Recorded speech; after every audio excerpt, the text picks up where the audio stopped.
Bismillahirrahmanirrahim. Alhamdulillahirabbil alamin. Wassalatu wassalamu ala asyrafil anbiya'i wal mursalin wa ala alihi wa sahbihi ajma'in. Qala rabbi shrah li sadri wa yassir li amri wahlul 'uqdatam min lisani yafqahu qawli. Amma ba'd. Pertama-tama sekali alhamdulillah pada petang tengah hari yang mulia ini dapat lagi sama-sama kita berjumpa, yang insya-Allah pada slot pada petang ini akan kita bawa khas kepada anda semua yang sedang menonton live kita pada hari ini, iaitu berkaitan dengan PITAS. Mungkin ada di antara penonton-penonton kita yang mengikuti secara live ni mungkin tak tahu apa yang dimaksudkan dengan PITAS dari sudut perancangan, apa dari sudut falsafah dan juga pembawakan dan sebagainya yang berkaitan dengan PITAS ini, insya-Allah. Jadi pada petang yang mulia ini kami bawa khas saudara Encik Zulhilmi bin Abdul Rahman selaku Ketua Jabatan Pembangunan Insan dan Kesejahteraan Rakyat yang menjalankan fungsi pengarah PITAS ini sekaligus menjadi pelaksana lah kepada PITAS ini. Apa khabar Encik Azimi? Khabar baik. Alhamdulillah. Nampak macam segar insya-Allah. Agak segar insya-Allah. Okey, baik. InsyaAllah pada petang ini kita akan kupas dengan lebih lanjut mungkinlah yang berkaitan dengan PITAS ataupun Pelan Induk Negeri Terengganu Sejahtera. Betul saya sebut? Pelan Induk Terengganu Sejahtera. Pelan Induk Terengganu Sejahtera. Yang kita mungkin di peringkat kerajaan negeri, apa dari sudut yang nak dibawa, apa hala tuju kerajaan negeri menuju 2030, mungkin kita akan bincangkan pada petang ini insya-Allah.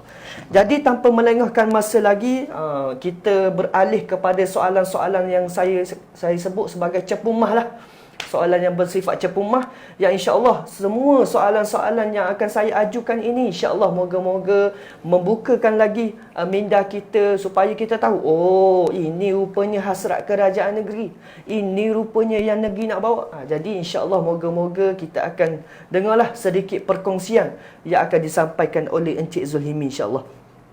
Encik Zulhilmi, soalan yang pertama, pada tahun ini, pada 21 Oktober yang lepas, pihak kerajaan negeri yang dipimpin oleh Yang Amat Berhormat Datuk Seri Ahmad Syamsuddin Mokhtar sendiri pun telah melancarkan dari sudut dokumen rasmi Pelan Induk Terengganu Sejahtera 2030, iaitu dari sudut nama panjang PITAS je, nama pendek PITAS 2030. Yang secara ringkasnya mungkinlah Encik Zulhilmi sendiri boleh nyatakan dari sudut maksud Pelan Induk Terengganu Sejahtera 2030 dan dari sudut apakah tujuan yang sebenarnya ianya dilancarkan, insya-Allah. Sila Encik Zulhilmi. Okay, bismillahirrahmanirrahim. Assalamualaikum warahmatullahi wabarakatuh. Waalaikumsalam. Terima kasih pada moderator Encik Hanis dan liputan untuk sama-sama kita mengupas berkenaan dengan apa itu Pelan Induk Terengganu Sejahtera atau nama lengkapnya PITAS 2030. Okey. Sebagaimana yang dimaklumkan tadi, PITAS kita telah lancarkan dokumen dia pada 21 Oktober 2021 baru ni. Asasnya PITAS ni telah dilontarkan oleh Yang Amat Berhormat Datuk Seri Menteri Besar seawal beliau naik selepas beliau mengangkat sumpah sebagai Menteri Besar Terengganu. Kalau saya ingat, kalau tak silap saya, waktu ucapan sulung di Wisma Doriman, dia telah menyebut sekali banyak tentang apa hasrat PITAS dan ke mana nak dibawa. Kemudian pada tahun yang sama juga, kalau tak silap dalam bulan 6 tak silap, dia telah mengumumkan dalam ucapan negeri dia berkenaan 7 prinsip PITAS. Apa yang sebutnya lah. Jadi daripada situlah kita kembangkan dari sudut daripada PITAS, dari sudut konsep dan sebagainya, hinggalah dokumen tersebut dilancarkan. Namun dalam masa yang sama, PITAS selepas Datuk Seri Menteri Besar mengumumkan plan dari sudut Allahumma salli Muhammad, telah mengumumkan 7 prinsip dan ucapan negeri. Dari situ PITAS telah bermula. Untuk saya betulkan saya faham, PITAS telah bermula. Cuma dari sudut dokumen yang dalam bentuk dokumentasi baru terlancar baru-baru ni. Okey. Baik, apa itu PITAS? Pelan Induk Terengganu Sejahtera ini merupakan satu pelan yang merangkumi 2 perkara penting. Satu, pembangunan ekonomi. Yang kedua, pembangunan modal insan. Dia bukan satu pelan untuk ekonomi semata-mata, tidak. Tapi merupakan pelan yang merangkumi 2 perkara. Ekonomi dan modal insan. Dari sudut ekonominya, tujuan PITAS ni dilancarkan ialah yang pertama untuk mencipta peluang pekerjaan di negeri Terengganu. Yang kedua, menambah sumber pendapatan kerajaan negeri Terengganu. Daripada sekarang ni, sebab apa kita sebut menambah sumber pendapatan? Sebab Terengganu ni semenjak kita mendapat sumber pendapatan kita hampir 80% bergantung kepada minyak. Royalti minyak, dana khas sebelum ni orang kata duit wang ihsan, dana khas sebagainya.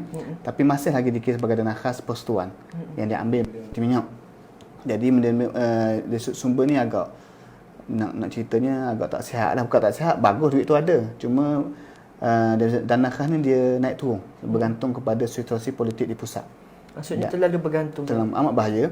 Sedangkan di peringkat persekutuan, kita kerajaan persekutuan hanya bergantung pada minyak sekitar 20 ataupun 30% sahaja daripada bajet negara. Okey. Oleh itu perlu ada satu, dalam keadaan Terengganu mempunyai pelbagai sumber, perlu ada satu kajian mendalam ataupun melihat pada sumber-sumber baru untuk kita menambah peluang pendapatan baru pada kerajaan negeri. Dan melalui PITAS kita ada mengenapasi beberapa sumber baru yang kita insya-Allah pada tahun depan kita akan cuba explore lah sikit sebanyak dari sudut pelancongan, galian dan termasuk sumber air sendiri sebagai salah satu sumber baru pada kerajaan negeri Terengganu. Yang kedua, berkenaan dengan dana ekonomi, selain pada sumber baru saya sebutkan tadi ialah berkaitan dengan peluang pekerjaan. Peluang pekerjaan negeri Terengganu, kalau sebelum tahun 2018, pengangguran kita hampir 48%, agak tinggi sebab di peringkat persekutuan dia sekitar 3.3 atau 3.5. Alhamdulillah sepanjang 3 tahun, 2 tahun lebih sebelum Covid, pengangguran kita menjadi turunkan dari 48 pada 3.5.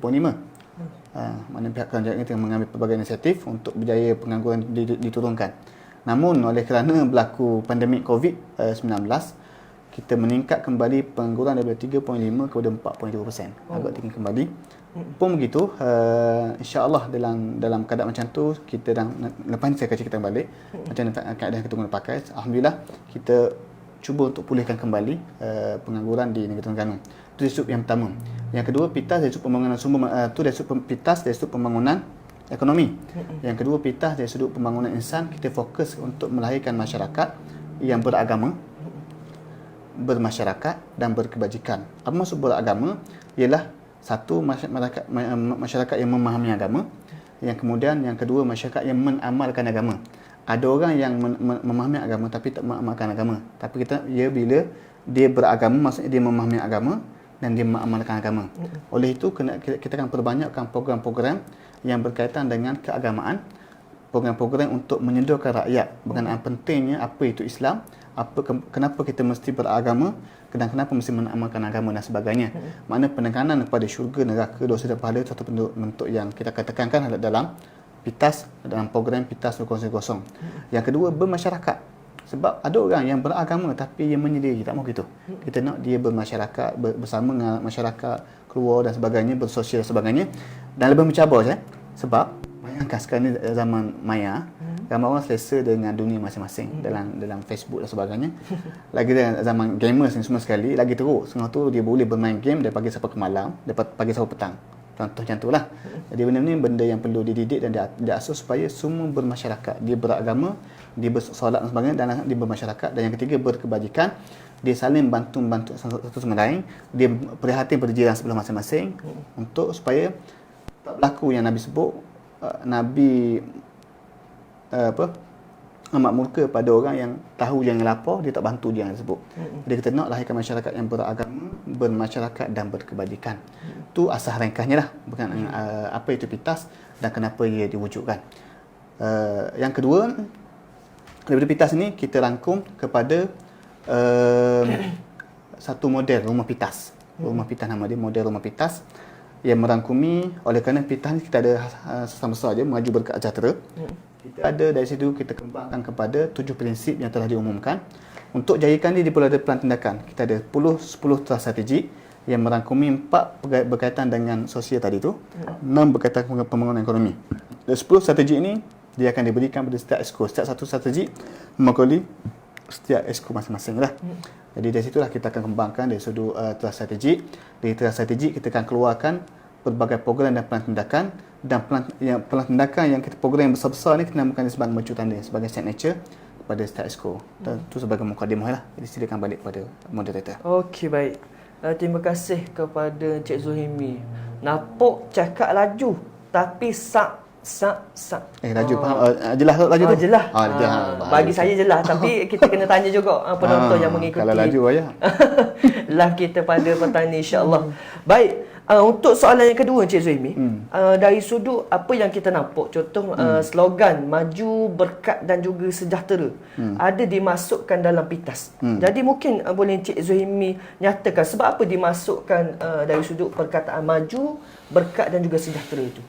Mungkin ada relate bersama dengan PITAS 2030 mungkin? Okey, terima kasih. Amat berkaitan oleh kerana dikomplain oleh pengurusi laju, kita agak slow sikit. Okey, ada kaitan.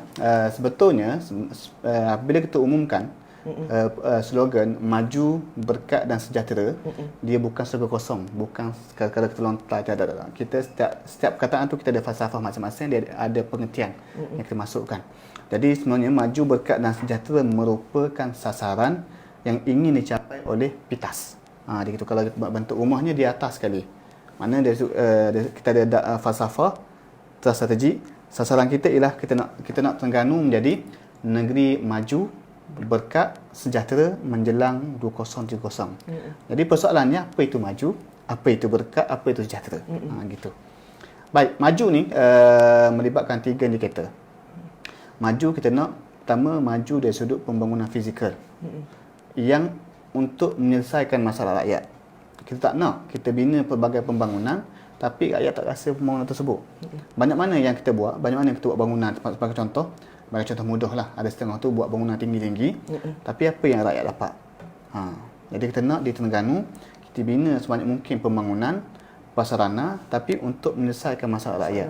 Pernah berlaku sebelum ni, tiba-tiba kita bina perumahan tapi menyebabkan banjir di tempat lain. Sebab apa? Perancangan tidak cukup rapi yang kita buat. Sebagai contoh, pernah berlaku kita bina pembangunan, kita merobohkan rumah orang lain, menyebabkan berlaku hilangnya warisan negeri Terengganu. Jadi kita tak nak benda tu berlaku kali kedua.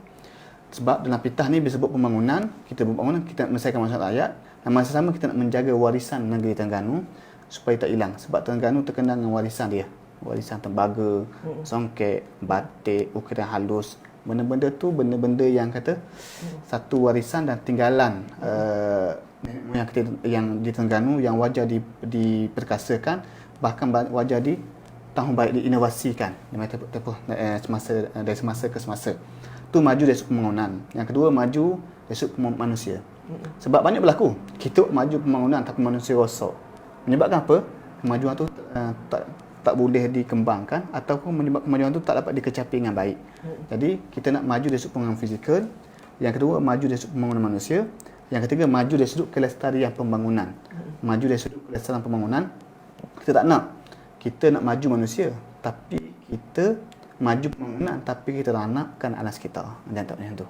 Sama sekarang ni kalau ikut ucapan daripada Datuk Seri Yang Berhormat Datuk Seri Tuan Mentua Rahman, sekarang ni dunia sedang bercakap tentang kemanasan global. Sebab apa? Sebab isu kelestarian dunia semakin lama semakin rapuh. Jadi Terengganu tetap mempertahankan kelestarian ini. Untuk makluman, Terengganu ni, keluasan Terengganu ni 49% merupakan hutan simpan. Jadi kita dibangunkan Terengganu sekitar tak sampai separuh. 43% merupakan hutan simpan. Dan ada permohonan daripada Jabatan Perhutanan supaya dia angkat hutan simpan menjadi 50%. Yang tu kita tengah dalam pembincangan lagi lah. Nak ceritanya, untuk dibangunkan negeri Terengganu, separuh je tu dia kawasan negeri Terengganu ni. Dan kita boleh, contohnya di Kenyir sebagai contoh, kalau kita nak bangunkan, kita boleh tebang balok, jadikan sumber keuntungan dan kita bina bangunan contohnya. Boleh buat, tak masalah, tapi kesan pada anak cucu kita akan datang. So, bila mana kita rosokkan alam ni, menyebabkan berlaku kesan bencana, banjir dan sebagainya. Sebab pernah berlaku contohnya bila kita ganggu ekosistem di pantai sebagai contoh, kita tambak sebagai tanpa ikut peraturan, menyebabkan berlaku hakisan tanpa sedar. Jadi itu yang kita tak nak.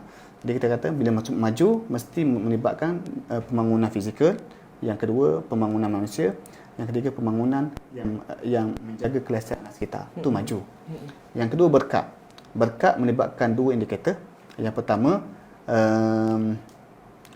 Aku ni, okey. Nak hafal balik. Berkat yang pertama dari sudut penekanan pada prinsip Islam kepada semua pegawai kerja kita. Semua benda kita akan tengok Islam kata apa. Islam kata apa? Bagi contoh dari sudut sistem kewangan automatik kita akan tahu. Dalam sistem kewangan pastikan tak berlaku riba, perniagaannya gharar, penipuan atau batil.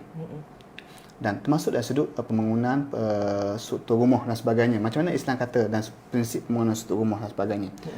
Maknanya tengok pada prinsip Islam, satu. Yang kedua, indikator yang kedua tentang berkat ialah penghayatan takwa. Saya sebutkan tadi. Dia perlu ada prinsip, dia perlu ada penekanan pada pelaksanaan Islam dari sudut hukum ataupun syariatnya. Yang kedua, penghayatan. Mesti diamalkan. Maksudnya sistem tu ada, penamalan tu ada. Dia ada dua benda dalam berkat. Sebab kita sebab berkat ni satu benda yang kita payah nak ukur. Kan? Payah nak ukur, tapi dengan sebab itulah kita nak harap dengan sebab datang dua perkara ni kita ikut sistem Islam. Yang kedua penamanan takwa, lahirnya apa? La fatahna alaihim barakatin wal ard. Mana dengan sebab kita ambil tu Allah bukakan kita berkat di langit dan bumi. Dan yang ketiga sejahtera. Sejahtera melibatkan tiga perkara. Yang pertama keselamatan. Termasuk keselamatan ni ialah kita mahukan dari kesihatan rakyat Terengganu ni kita bebas daripada ancaman bencana.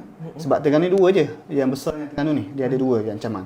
Kita ada ancaman hakisan pantai, banjir. Yang kedua banjir. Kan? Dua tu yang besarnya. Jadi kita nak kita sejahtera kita selamat dari ancaman tersebut. Benda tu berlaku, tapi lebih kurang dari pihak kerajaan negeri sendiri kita prepare awal apa sebab berlaku banjir kita kalau ada masalah sadiran kita akan selesaikan sadiran. Kalau berlaku masalah hakisan pantai kita buat perancangan dan buat benteng pemencah ombak sebagainya supaya benda tu tidak menjadi impak terlampau besar pada rakyat negeri Terengganu. Yang kedua dari sudut keselamatan dari sudut sosial. Maksudnya kita tak nak kita rasa tak selamat berada di Terengganu. Bagi contoh sebab apa? Anak kita takut anak kita rosak dan sebagainya. Kita nak biar selamat dari sudut ancaman dari sudut bencana. Yang kedua ancaman sosial, dari sudut kecurian, dari sudut masalah, keruntuhan akhlak dan sebagainya. Itu yang pertama. Yang kedua sebut kesejahteraan, fokus kepada kemakmuran. Dari sudut kita nak hasil Terengganu yang kita dapat ni dikongsi di semua orang. Contoh kita ada banyak projek-projek pembangunan yang biar boleh dapat pada rakyat Terengganu ataupun vendor kerajaan Terengganu ataupun rakyat Terengganu ataupun syarikat kontraktor yang berada di Terengganu. Itu yang kita nak. Yang ketiga berkebajikan.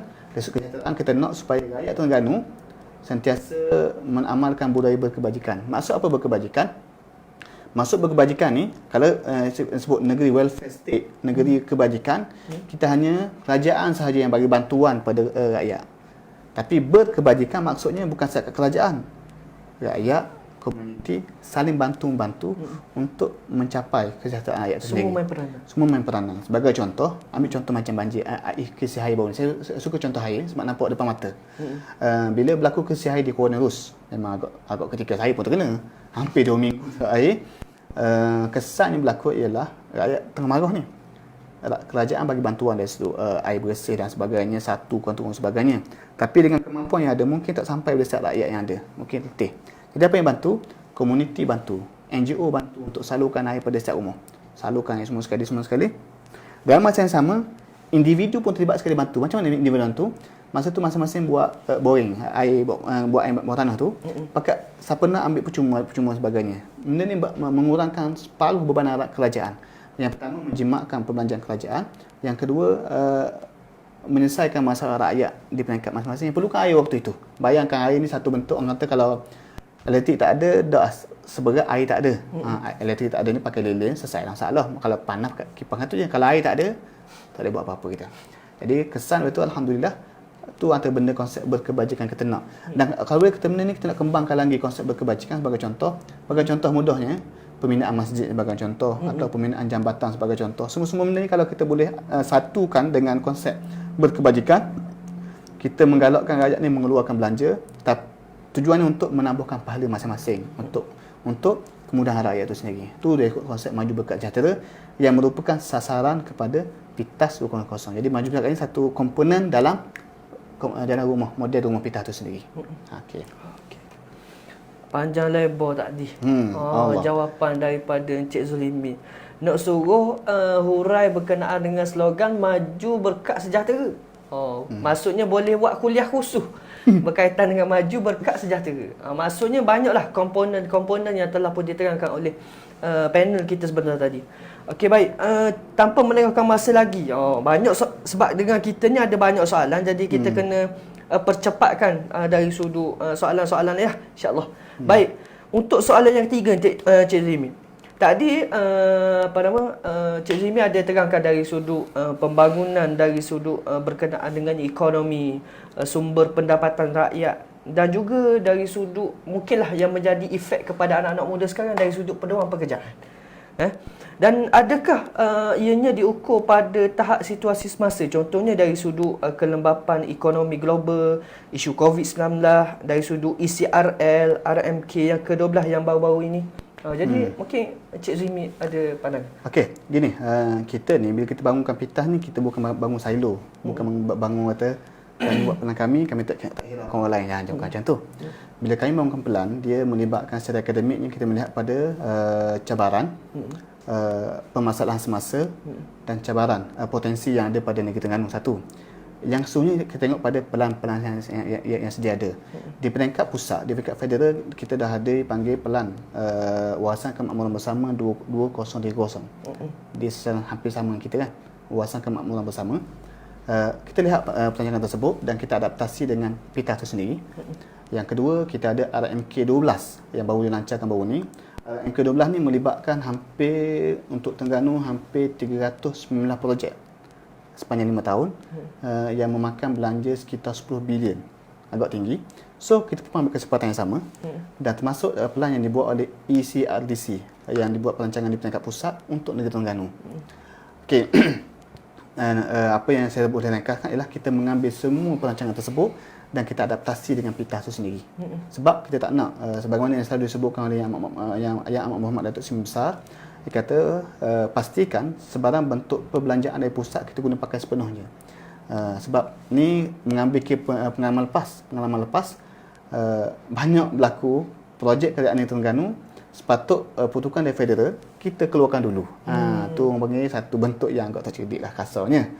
Jadi sepatutnya kita dia sekarang tak nak berlaku macam tu. Projek pusat kita kena dapatkan bajet tersebut dan pastikan bajet tersebut digunakan di Terengganu. Macam tu. Sebab itu bila mana dulu waktu kerajaan Pakatan Harapan dulu, bila mana Kementerian Perumahan umumkan untuk bina 1 juta unit rumah di satu Malaysia, kita cepat-cepat hantar proposal untuk dapatkan bahagian untuk negeri Terengganu, untuk bajet untuk di Terengganu. Jadi termasuk dengan RMK 12 dan sebagainya, benda yang agak dikejar daripada pimpinan kita di peringkat Exco ialah dapatkan balik bajet tersebut untuk negeri Terengganu. Jadi sebab apa yang Pitas ni kita sinergikan dengan perancangan yang ada pada di peringkat federal. Itu yang kita nak. Termasuk dari sudut isu COVID, kesan yang ada, tak Nafi yang sebutkan tadi, bila mana isu pandemik COVID ni kesan agak tinggi pada pengangguran negeri Terengganu, termasuk isu KDNK negeri Terengganu. Kalau di peringkat Malaysia, KDNK daripada asalnya tahun 2019 sekitar 5.5%, 44% KDNK di peringkat federal. Menjelang 2020, sejak COVID tersebut jatuh pada negatif 5.9, 5.4 kalau ikut sini. Dan Terengganu sendiri daripada tahun 2019 KDNK kita 3.3 turun kepada negatif 5.7. Agak kritikal. So, ni perjuangan bersama. Di peringkat federal pun nampak dia mengeluarkan pelbagai bajet dan belanja yang agak besar untuk naikkan balik. Kalau ikutnya, kalau tak silap, dan RMK 12 dia akan tingkat agak tinggi. Untuk di Terengganu disasarkan KDNK hingga mencapai 6.6% menjelang 2025. Di Pitas sendiri kita sasarkan untuk 6% je lah untuk capai. Maknanya kita kena speed up pemutusan tahapan dari sudut pembangunan dan pembangunan ekonomi negeri dan rakyat supaya kita boleh tingkatkan pengeluaran kasar negeri ini hingga mencapai tahap 6% setahun. Cuma kita anggarkan tahun depan ni kita akan cuba angkat sekitar 3%. Itu yang kita cubalah dari sudut perancangan yang kita ada. Semoga perancangan itu capai dengan baik, insya-Allah. Baik. Itu dari sudut cabaran yang ada. Termasuk yang ketiga ECRN. ECRN ni alhamdulillah kalau ikut laporan daripada ECRN sendiri, pembangunan ataupun pembinaan banyak pembinaan kita banyak dipercepatkan. Kalau ikutnya kita punya syarat ini siap pada tahun 2026, mungkin boleh disiapkan awal lagi. Kita mengambil peluang di situ, Pitas sendiri mengambil peluang sebab kita ada 6 stesen. Kita fokus pada pembangunan impak syarat. Setiap stesen itu kita nak pastikan ada pembangunan baru yang mengambil yang mengambil kira tersebut, mengambil kira SRL, impak pembangunan tu dia akan menambahkan peluang pekerjaan. Yang kedua, bandar baru. Yang ketiga, dari sudut hub logistik untuk negeri Terengganu, Darul Iman. Kita ingat kita tiga, kita ada LPT, akan datang ada LPT 3 sampai ke Kelantan, kita ada SRL dan kita ada air. Yang kita berasa ni, pelabuhan air ni. Kalau kita kembangkan ketiga-tiga ni, insya-Allah menjelang 2030 kita berjaya untuk menjadikan Terengganu sebagai hub logistik negeri Terengganu, Pantai Timur, insya-Allah. Insya-Allah. Okey, baik. Tu di antara berkaitan dengan ekonomi. Dan untuk yang seterusnya, Cik Zuhimi, kalau setakat tahun 2021 ni, berapa dah dari sudut persen KPI yang pencapaian setakat ni pitah menjelang maksudnya sampai 2030? Setakat 2021. Okey, setakat ni sepanjang penumbuhan kita ni, oleh kerana kita dokumen baru dilancarkan, dan dalam pitah ni lupa nak maklum, kita ada 50 mercu tanda. Daripada 10 strategi tersebut, daripada 10 strategi ni akademik sikit. 10 strategi dilahirkan. Setiap strategi melahirkan objektif. Setiap objektif melahirkan strategi. Daripada strategi melahirkan pelan tindakan. Allah, banyak cerita ni. Ini panjang tingkatan dia, faham. Daripada pelan tindakan tersebut, kita pilih mana-mana satu yang agak besar, yang melibatkan orang kata pembangunan yang agak besar ataupun polisi yang penting, kita jadikan mercu tanda. Mercu tanda ni benda yang kita akan war-warkan wow faktor pada setiap strategi. Jadi dengan persetujuan pada pimpinan esko yang terlibat, dia telah setiap esko dia ada mercu tanda masing-masing, setiap strategi ada mercu tanda masing-masing, dan kita ada 50 mercu tanda yang kita war-warkan. Okey. Alhamdulillah, sepanjang 3 tahun yang ada ni kita ada hampir daripada 50 mercu tanda, 20% yang telah selesai dilaksanakan. Maksud selesai tu selesai dibuatlah. Sebagai contoh dalam mercu tanda Wabi Ustaz Sariful ialah penumbuhan Jabatan Pendidikan Negeri Terengganu, Jabatan Pendidikan Islam Negeri Terengganu. Benda ni bukan kecil sebenarnya, sebab di Terengganu ni kita hampir ada pusat pendidikan kita daripada prasekolah sampai ke kolej community, dan yang terkini kerajaan akan tumpukan kolej universiti. Saya rasa antara Terengganu antara negeri yang amat menekankan tentang pendidikan, dan pendidikan yang kita buat sendiri, bukan bergantung pada pusat. Kan ada setengah tempat dia bergantung pada sekolah federal. Tidak, Terengganu tak. Jadi oleh kerana berlaku banyak sangat dia punya tuan rumah ni, yang ni duduk jabatan ni yayasan ni semua sekali. Semua tu kita satukan di bawah satu Jabatan Pendidikan Islam Negeri Terengganu. Jadi satu benda besar sebenarnya, kita buat surat kertas. Cuma lepas ni kita dah berjaya tubuhkan. Cuma lepas ni dia move forward ni ialah kita nak bina satu bangunan sendirilah untuk Jabatan Pendidikan Islam Negeri Terengganu satu. Antara yang kita capai juga ialah dalam bidang dalam pembangunan insan ialah kita berjaya menubuhkan pusat perkampungan Darul Barakah untuk isu dadah. Umum yang kita tahu bahawa antara Terengganu ni antara benda yang agak tinggilah dadah, penanggahan dadah. Jadi kerajaan berjaya menubuhkan pusat perkampungan Darul Barakah yang fokus pada pemulihan dadah secara holistik. Maknanya dari sudut penekanan, dari sudut kemahiran, dan penekanan dari sudut agama. Dua benda yang kita nak. Cuma insya-Allah benda ni akan dikembangkan semasa. Cuma itu satu part. Untuk dadah ni, pemulihan dadah ni bukan sekadar untuk pemulihan. Kita fokus lepas ni insya-Allah perancangan akan dibuat dari sudut pembangunan, dari sudut pencegahan dan pemantauan. Sebab kalau kita pulih saja, pencegahan tak selesai, kalau tambahlah orang pulih tu. Kan? Jadi kita nak tambah pastikan pencegahan tu berlaku dan pemantauan tu berlaku. Supaya kata pengedar dadah ni dipantau, dan orang yang terlibat dengan dadah dapat dikurangkan dari semasa ke semasa. Sebab sayang, sebab kita punya negeri Terengganu ni, kalau ikut pecahan 1.26 juta ni, belia daripada umur 15 ke 40 tahun, sekitar 540,000 orang. Bayangkan, dan 540,000 orang tu kalau bagi dua, lelaki lebih ramai daripada wanita. Kira Terengganu ni masih negeri yang bukan kiamat lagi lah. Tak kira kiamat tu. Tapi bayangkan kalau tiba-tiba yang lelaki ni, mungkin ada persen tu terlibat penanggahan dadah. Jadi sayang, kita nak tenaga yang ada di Terengganu ni kita guna pakai pada tempat sepatutnya. Dia terlibat dengan pengangguran yang bukan dia malas. Bukan pengangguran disebabkan dia malas. Kalau pengangguran disebabkan kerja tak ada, kita akan cuba sediakan peluang pekerjaan.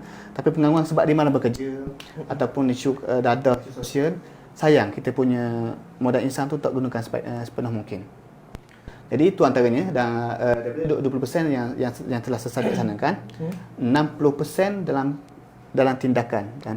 Sebagai contoh, kita ada sekolah CDSMIDI sebagai contoh.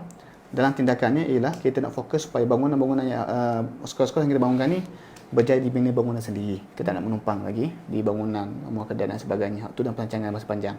Antara juga ialah kita fokus pada pembasaran di pelabuhan Kemaman. Supaya kita nak supaya Kemaman ni menjadi hub pelabuhan yang agak tinggi dan tak bergantung pada Kuantan. Kita dengan di Kemaman itu sendiri. Itu kita tengah fokus. Dan ada banyaklah dalam mencu tanda tersebut yang kita boleh tengok dekat website PITAS sendiri. Website dia kata silap PITAS 2030@terengganu.gov.my. Nanti kita akan bagi link tersebut untuk disebarkan. Tapi kisahlah kita dari perkembangannya kita ada hampir 20% mencu tanda telah selesai dijayakan, 60% dalam tindakan tapi belum disiap sepenuhnya. Baki lagi dalam yang akan dilaksanakan pada insya-Allah pada tahun depan insya-Allah. Tu dah mencu tanda. Cuma tahun depan kita akan fokuskan lagi kepada semua objektif yang ada. Sebelum ni kita fokus mencu tanda sebab kita fokus untuk tengok pergerakan tu. Kita akan fokus semua mencu tanda untuk capai yang kita nak maju berkat sejahtera tersebut. Dan insya-Allah, janji pula mampu kata. Janji kita ni insya-Allah bermula Januari ni kita akan keluarkan aplikasi untuk tengok pemantauan secara online, pemantauan tersebut, dan rakyat sendiri boleh bagi komen dan sebagainya untuk kita tahu baik pelaksanaan dan sebagainya sebab kita nak PITAS ni bukan sekadar dokumen kami, lah dokumen rakyat. Kami nak biar kami buat ni rakyat dapat rasa tu. Tak nak kami buat kami show sendiri, tak boleh gitu kami buat PITAS macam-macam. Kami rasa PITAS ni ada. Kami nak PITAS untuk menyelesaikan masalah rakyat. Jadi kalau masalah rakyat tak selesai, kami tak berjaya. Gitulah tujuannya. Jadi itulah itu KPI kami. Mungkin para penonton dan sebagainya ada pandangan dan ada apa yang dia nak. Jadi boleh kemukakan pandangan tersebut, dan kalau rasa benda tu kami tengok belum ada dalam PITAS dan benda penting, kami akan masukkan dalam tindakan. Sebab PITAS ni dokumen hidup, dia bukan dokumen mati. Bukan kalau PITAS mesti buat, tak ada. Tiba-tiba kita buat tak relevan, ekonomi dah semakin berubah, kita akan ubah.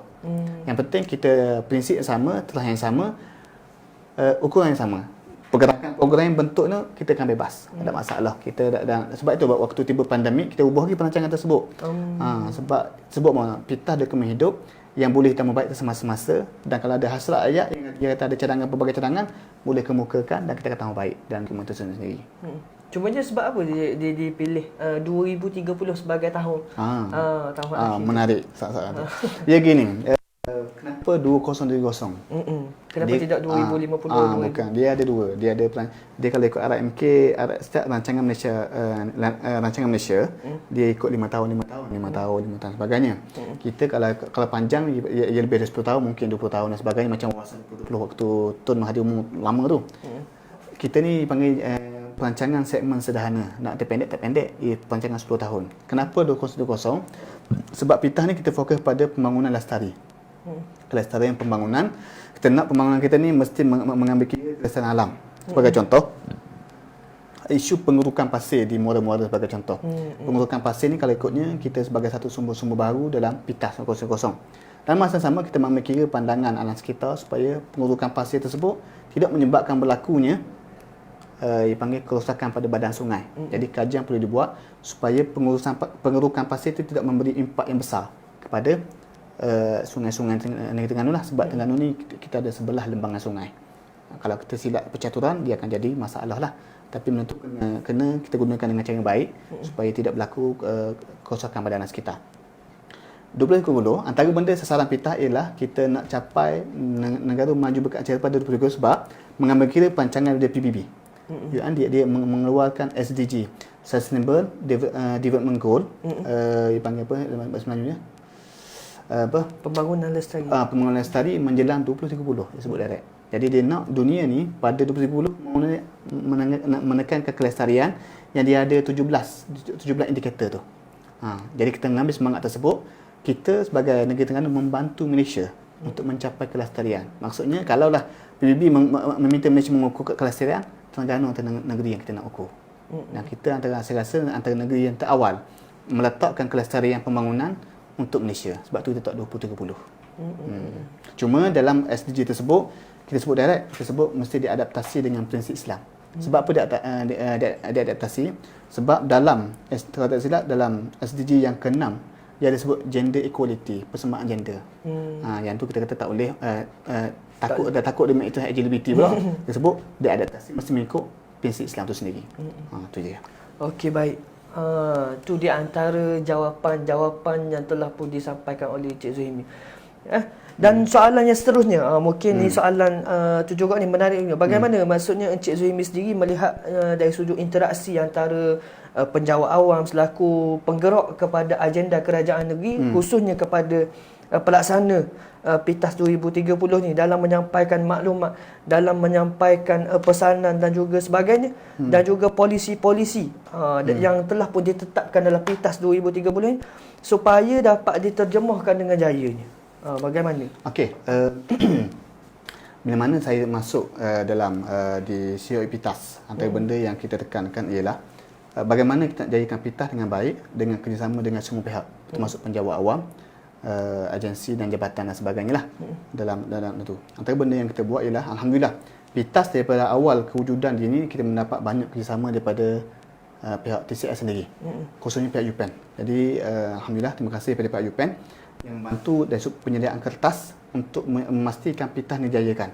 Dari sudut governance structure PITAS, dari structure pelaksanaan PITAS, kita tubuhkan yang panggil Majlis Tindakan PITAS yang dipengerusikan oleh Yang Amat Berhormat Datuk Seri Menteri Besar sendiri, yang diakonti oleh 10 exco yang ada, termasuk Datuk SUK, Kewangan Negeri dan beberapa orang yang subject matter expert yang berkepakaran, yang kita panggil 2-3 orang yang berkepakaran yang duduk dalam Majlis Tindakan PITAS. Okey, majlis ni berfokus kepada dia fokus kepada merancang, menyelaras, memantau dan memudah cara. Tapi empat perkara ni dilaksanakan oleh sekretariat MTP, iaitu COE PITAS, Center of Excellence PITAS sendiri. Kami yang terlibat, kami bukan bahagian pelaksana. Kami tak laksanakan tersebut. Sebab pelaksana ialah di peringkat agensi dan jabatan. Itu pelaksana dia. Jadi apa yang kita buat? Waktu kita mulakan dokumen ini, bermula seawal daripada tahun 2020 lagi, di mana kita waktu bengkel khusus dengan UPEN dan agensi pelaksana, kita sebut apa ada tuju kita dulu. Apa ada tuju, ada objektif dan masing-masing beri pandangan tentang baik hingga kita terbentuk 10 strategi teras. Baik, selepas terbentuk apa yang kita buat?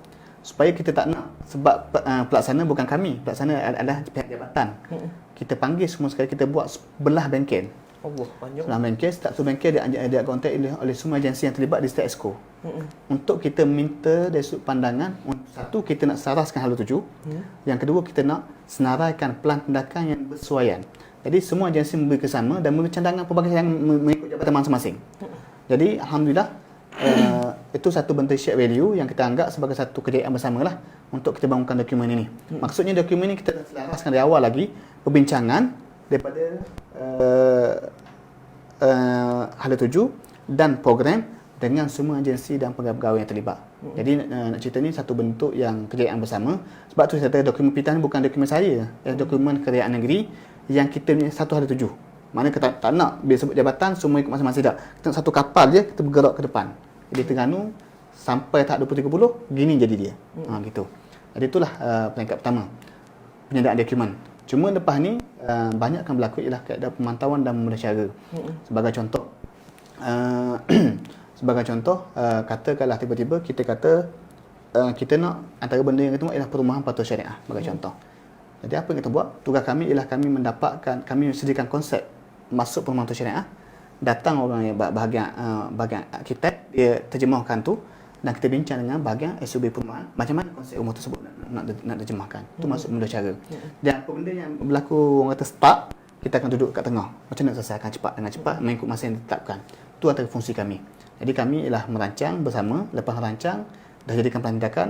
Kalau ada masalah, kita akan mudah carakan. Apa yang perlu selesaikan, kita akan selesaikan. Kalau ada masalah di peringkat pusat, kita akan jumpa di peringkat pusat.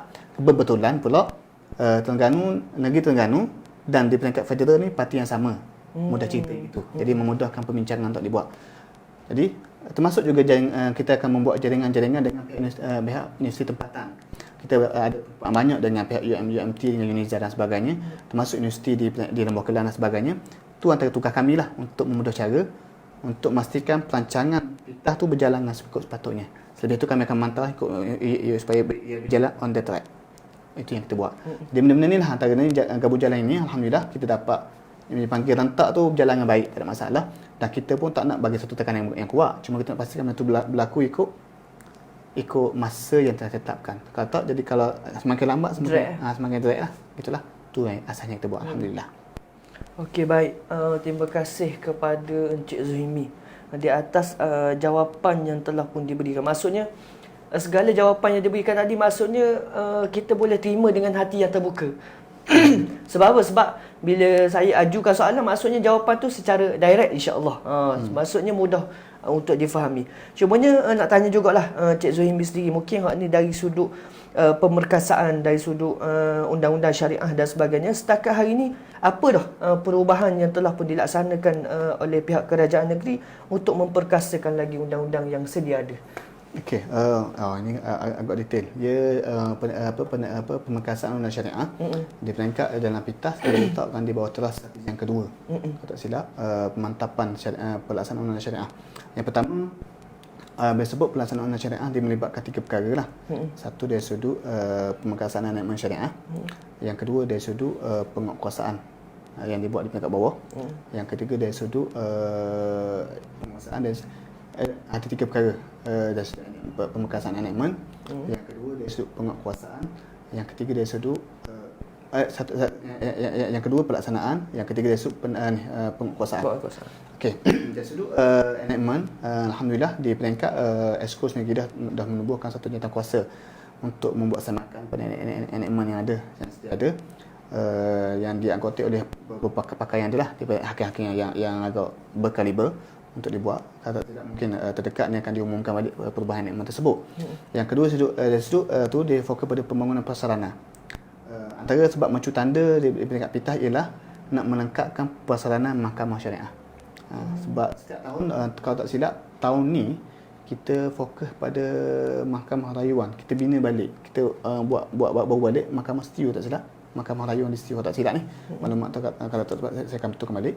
Yang tahun depan kita akan satu lagi fokus untuk kita tambah baik bangunan prasarana untuk mahkamah syariah. Yang kedua ialah kita telah membuat satu plan. Plan tu telah disiap-siap, dipanggil Pelan Pelaksanaan Syariah Negeri Terengganu. Dari sudut plan ni difokus kepada beberapa agenda. Satu anemen, satu penguatkuasaan yang kita nak supaya sebagai contoh agak di tempat-tempat hotspot sebagai contoh. Banyak kita melihat kelibat, kadang-kadang orang tak solat maghrib berkeliaran. Benda perlu ditegah. Jadi benda tu kita akan perkasakan semasa dari sudut pencegahan supaya undang-undang kita ni walaupun kita tak berjaya mengubah sepenuhnya, paling kurang kita nak mencegah rakyat kita daripada tak solat. Itu termasuk dalam arahan dalam pelaksanaan syariah. Jadi ada beberapa lah yang kita buat untuk pastikan pelaksanaan syariah ni dapat diperkasakan semasa-masa, insya-Allah. Okey, baik. Terima kasih. Cumanya tu dari sudut pemerkasaan, dari sudut undang-undang syariah. Kalau dari sudut pendidikan, maksudnya selepas daripada pelajar-pelajar kita, daripada orang negeri Terengganu sendiri, selepas dia orang belajar 3D, SMIDI, and then selepas daripada Kolej Universiti Quran Kolej Universiti Quran. Kemungkinan mungkin ada perancangan dari sudut kerajaan negeri untuk menubuhkan universiti ke? Okey, setakat ni kita dah di Terengganu kita ada prasekolah. Kita ada bawah Yayasan Islam. Yes. Lepas tu kita ada sekolah rendah yang tubuhkan SDD. Yang sekarang ni kita tubuhkan 9 buah sekolah, 9 buah sekolah. InsyaAllah pada tahun menjelang 2030 kita akan tubuhkan 32 buah sekolah SDD. Setiap DUN ada? Setiap DUN akan ada SDD. Dan kita ada SMIDI, kita tubuh dah 1. Dan setiap DUN akan ada 8 buah SMIDI akan datang. Maknanya kita ada 40 buah sekolah. 40 buah sekolah ni belanja bukan kecil. 40 buah sekolah kalau ikut kita punya anggaran perbelanjaan, kalau kita anggap penuh, SDD penuh dari jam 1 sampai jam 6, SMIDI tinggal 1/5 dengan kapasiti penuh, dengan kerajaan terpaksa keluarkan belanja sekitar 120 juta setahun. Ini menjelang 2030. Tapi cara tu kita akan bincangkan kemudian. Dia ada kaedah caranya. Baik, di SMIDI dan sebagainya, dan kita ada kolej yang banyak. Termasuk kolej komuniti, kita ada TATI dan TESTEC. Yang terkini kita ada kolej Quran KQT, Kolej Al-Quran Terengganu.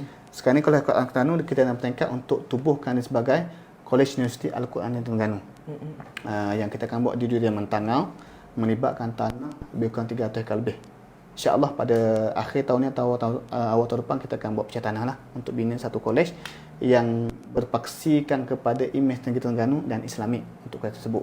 Dan kuala tersebut kita buat di Dunia Mentangau berdekatan dengan Bandar Baru Lestari di Dunia Mentangau. Batu. Untuk penubuhan kepada universiti setakat ni belum dirancangkan lagi sebab kita proses ke college untuk dapatkan lesen kuala universiti dulu. Itu pun dengan pelbagai syarat yang terpaksa kita penuhi. Cuma kalaulah kita ada peluang yang ada, tak mustahil kita akan upgrade dua college universiti kepada universiti Al-Quran Negeri Terengganu, Kolej Universiti Al-Quran Negeri Allah. Itu mungkin tak mustahil, tapi kita nak start dulu untuk ganti kuza dulu. Sebab kuza pernah hilang, kita nak gantikan balik dulu untuk first start dulu untuk pendidikan. Okey. Itu saja. Okey, baik. Terima kasih kepada Cik Zuhimi dari sudut yang kita dengar tadi, jawapan-jawapan mungkinlah dari sudut sektor pendidikan, sektor sektor dari sudut pemerkasaan undang-undang syariah. Dan untuk makluman Cik Zuhimi juga mungkinlah ada daripada kalangan anak-anak muda, belia-belia wanis yang mungkin tertanya-tanya, mungkinlah ada peluang-peluang pekerjaan yang sekarang ini kerajaan negeri wujudkan, mungkin boleh share sikit ke? Boleh. Aman nak share ni. Okay. Sekarang ni gini, di bawah muncul tanda YB teras yang ke-10. Hafal teras tu. Teras yang ke-10. Kita ada di bawah pemantapan usahawan di bawah YB Haji Nurul Zaini. Kita telah wujudkan pusat cari kerja di Terengganu. Kita wujudkan Terengganu Human Resource Development Center, THRDC, pusat cari kerja Terengganu, yang kita tubuhkan dengan kerjasama PKSO satu unit khusus dipanggil PES, Public Ya Allah, tak mudah ceritanya, satu dipanggil pusat cari kerja Terengganu yang fokusnya kita matchmaking. Maknanya setiap orang datang, awak ni sesuai bidang apa sebagainya, yang kita buat kerjasama dengan PKSO. Yang kedua di bawah YB Nurul Zaini juga, kita buat carnival cari kerja baru ni. Yang pertama kita buat kerjasama dengan Panasonic di kilang di Shah Alam. InsyaAllah kita akan kembangkan di Pulau Pinang dan sebagainya. Untuk sementara ni, sebarang peluang yang ada di luar, kita dapatkan rakyat Terengganu berminat untuk keluar dahulu. Yang penting dia dapat peluang kerja satu. Yang ketiga, yang kedua mendapat pengalaman kerja di luar dahulu. Dan masa yang sama kita sedang mencari peluang di Negeri Terengganu sendiri, peluang yang ada. Memang banyak peluang di Negeri Terengganu, cuma kita nak sinkronkan dengan kita punya dipanggil matchmaking, dengan kita punya kelulusan dan sebagainya. Mungkin ada kerja itu di luar bidang, tapi dalam masa sama kita pastikan bidang tersebut kita bina pengalaman. Sebab sekarang ni dah budaya jangan terlampau memilih kerja, tapi paling penting dekat dengan bidang-bidang yang ada tu. Itu peluang ada. Jadi saya menyuruh kepada penonton yang ada, kalau ada sebab sekarang ni outreach di peringkat THRDC, dia sedang round setiap daerah untuk mencari pekerja. Mencari pekerja, tolong datang dan interview. Sebab itu sekali ada satu orang tu, dia dibesut. Dia kata, saya ni mudah ceritanya ngaji tak habis, CJ tak ada. Yang interview kata, awak boleh baca ke? Boleh? Okey. Awak boleh terima? Okey, kata. Ya, bagaimana ya? Masa interview tu dah. Okey, cuba awak ambil file ni, letak di sana, di depan meja ni. Okey, lulus je dah. Awak boleh ikut arahan. Dengan tu, kita operator, gaji yang tawarkan hampir sekali dengan allowance dan sebagainya hampir 2,300 sebulan. Dengan asrama ditanggung dan sebagainya. Dan baru ni di Panasonic sendiri, dia memberi berbagai kemudahan kepada rakyat di Terengganu yang bersedia untuk bekerja bersama. Setiap bagi satu elang tambahan sekitar RM400 sama 6 bulan untuk sebagai permulaan. Maknanya dari 2,300 bertambah lagi. Jadi tambah RM400 jadi 2,700 untuk permulaan. Jadi peluang yang ada ni, kalau ada datang carnival cari kerja atau program outreach daripada THRDC, dia datang ke Parlimen Hulu Terengganu. Saya harap semua yang belia-belia yang tak ada kerja tolong masuk sekali. Datang sekali untuk saling, orang kata kita saling mendapatkan peluang yang diberikan oleh kerajaan negeri itu sendiri. Itu dia. Okey, baik. Tu mungkin boleh diambil sebagai supaya kita ni take note. InsyaAllah pada masa akan datang mungkin ada satu tawaran lah kepada kita, khususnya kepada belia wanis yang berada di sekitar Hulu Terengganu, supaya kita sama-sama ambil peluang. yang mana lagi yang duduk di rumah yang sedang mencari pekerjaan ataupun untuk jana pendapatan, insya-Allah di pihak kerajaan negeri ada menyediakan peluang-peluang tersebut. Cumanya di peringkat kita kena bersedia dan kita kena bijak untuk mengambil peluang, insya-Allah. Baik, untuk soalan yang terakhirlah.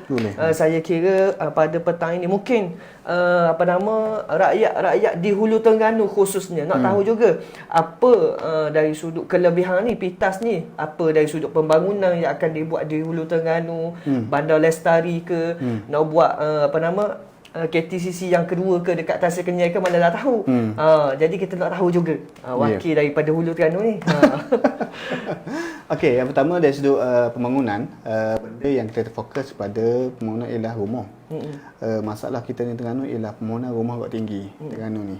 Sekitar kalau ikut laporan daripada SUB Perumahan, permohonan untuk minta rumah ni hampir sekitar 120,000 permohonan agak tinggi.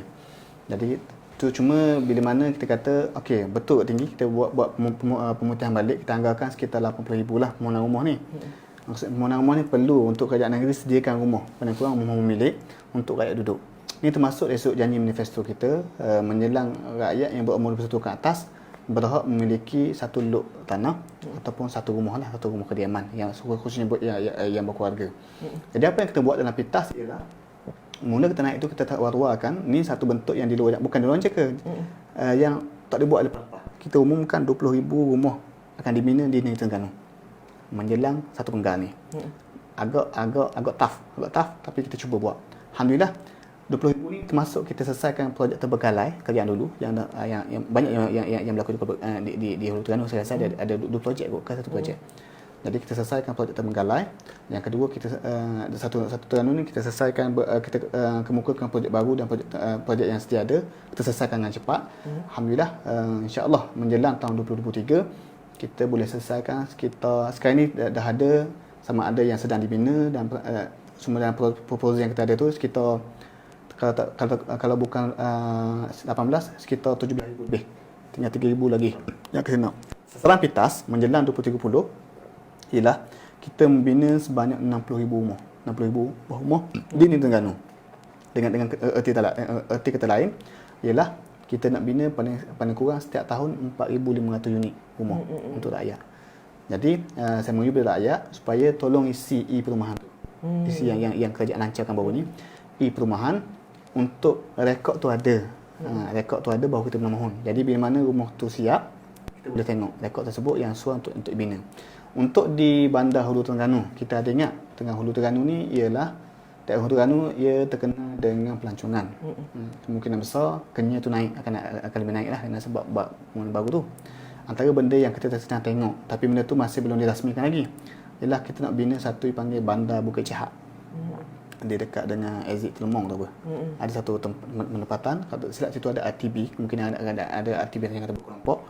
Cuma kita nak buat sekat sebelah tu satu bandar baru. Untuk bandar baru ni dia akan melibatkan dia memberi kelebihan dua benda. Satu perumahan, yang kedua ekonomi, penjanaan ekonomi sebab dia ada kedai-kedai dan sebagainya dan benda tu dekat dengan bandar tu, bandar.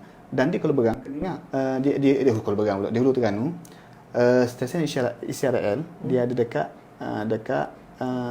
bukan Jalan Tangau, dekat Sekolah Bukit Sawa. Tapi Wakatape kot. Tapi dia declare bawah Kuala Terengganu. Tapi sebenarnya kat Hulu rasanya Marang. Kan? Dia tu Marang. Dia ada stesen ICRL dan termasuk bandar besar ke Marang tu. Itu Marang bukan Hulu. Hulu tu. Tapi kita fokus pada untuk tu kita fokus pada Bandar Bukit Chahak untuk Bandar Lestari untuk tu. Baik, yang ketiga sebut bahagian perumahan tadi. Gini, ada syarat-syarat tertentu ke? Sabar dulu. Nak cerita rumah ni, nak ceritanya kerajaan ni cakna rakyat dalam perumahan ni. Satu, kita nak selesaikan isu kita ada banyak permohonan untuk pembinaan rumah di Hulu Terengganu. Cuma nak pastikan supaya rumah tersebut dia punya demand and supply. Takut kita supply rumah lebih daripada demand. Gitu. Memang kalau ikut perangkat yang dapat kita, pembangunan perumahan di Hulu Terengganu agak tinggi daripada daerah lain. Cuma kita takut ada tak demand itu. Takut supply tu kurang. Jadi saya minta lah sekali lagi tolong isi e-perumahan. E-perumahan yang ada untuk kita pastikan bila tiba tu kita boleh anugerah bukan ibat ini rumah rumah yang dibayar, bukan rumah cuma dapat subsidi kerajaan dengan harga murah. Okey, kita selesai dari rumah, tapi sudut pembelian pula. Isu kita ialah kebanyakan pada rakyat Terengganu ni ada usahawan satu, nelayan. Kalau Hulu Terengganu bahagian petani dan sebagainya. Jadi dia tak ada slip gaji. Jadi untuk beli rumah, setengah tu syarat tak lepas dari bank. Memang tak lepas. Sebab bank nak K2SP lah, nak macam-macam. Semua sekali tak lepas syarat.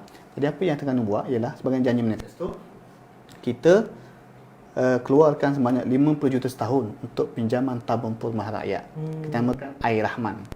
Air Rahman ni pinjaman patuh syariah sekitar RM50,000. Tujuan dia ialah untuk pastikan rakyat yang tak mampu beli rumah layak untuk pinjaman rumah. Sebab rakyat kita ni, bagi contoh, ada nelayan, saya tanya beberapa bulan saya duduk di seberang Rakir, saya tanya nelayan, pendapatan dia setiap minggu, kalau dia keluar dia keluar ke laut, sekitar 500 ke 600 minggu. Mana dalam sebulan, waktu biasa lah, average 500, 400. Kalau sebulan 4 kali 4, 4, 8, 12, 16, 1,600. Kadang-kadang mungkin mencecah 2,000, 2,500 sebulan. Jadi asasnya, bulanan dia mahu bayar. Contohnya rumah tersebut bayar 200 sebulan. Dia membayar cuma syarat pertama tak lepas untuk buat pinjaman. Sebab nak dapatkan 60 kursus debok, macam agak payahlah sikit. Kecuali kalau dia memang cermat 2-3 tahun tak apalah. Tapi hak ni yang ni kerajaan bantu. Kita sediakan rumah, tak mampu kita sediakan pinjaman pula. Jadi hak ni yang saya minta sekali lagi, tawaran kerajaan tolong ambil gitu. Kalau tak boleh ambil gitu. Jadi kita ada perumahan, donasi mungkin. Yang kedua pembiayaan. Minta sekarang saya rasa dah dibuka dah, saya tak silap, minta pembiayaan sekali. Mentau kalau ada rezeki boleh. Sebab kalau nampak ada masalah, kita akan tolong baik lagi sistem tersebut. Itu jelah dari pembangunannya untuk rakyat. Okey, baik. Terima kasih kepada Encik Zuhimi yang mungkin banyak persoalan-persoalan yang berkaitan dengan yang telah pun saya tanya tadi. Mungkin tuan-tuan nak tanya dan sebagainya, mungkin boleh kunjungi di link link ada punya website kita. Website pitas2030@terengganu.gov.my. pitas2030.gov.my. Tu saya baru tengok semalam.